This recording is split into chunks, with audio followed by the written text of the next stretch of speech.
দোকানের শাটারটা লাগাইতেছেন, অর্ধেক শাটার আপনি নিছেন। মুয়াজ্জিন মসজিদের মধ্যে বলে কদ কামাতিস সালাহ, কদ কামাতিস সালাহ। নামাজ দাঁড়ায় গেছে, নামাজ দাঁড়িয়ে গেছে।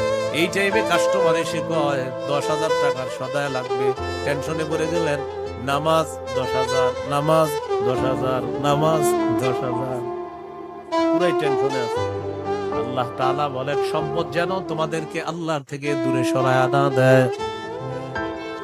নামাজ দাঁড়িয়ে গেছে, আপনি শাটারও লাগাইতেছেন নামাজে যাওয়ার জন্য। আল্লাহ তাআলা বলেন এই শোনো, সম্পদ যেন আল্লাহর থেকে দূরে সরায় না দেয়। কাস্টমার কয় 10,000, মুয়াজ্জিন কয় কদ কামাতিস সালাহ। টেনশনে পড়ে গেছে, কি করব? সূরা তাহার 132 নম্বর আয়াতে আল্লাহ বলেন লা নাসআলুকা রিজকা নাহনু নারযুকুকা। নবী আপনার কাছে আমি রিজিক চাই না, আমি আপনারে রিজিক দেই। পরিবারকে নামাজের কথা বলেন, নিজে নামাজ পড়েন। নামাজের পর আল্লাহ তাআলা রিজিকের কথা কেন বললেন? কারণ রিজিকের টেনশনে মানুষ নামাজ থেকে দূরে থাকে।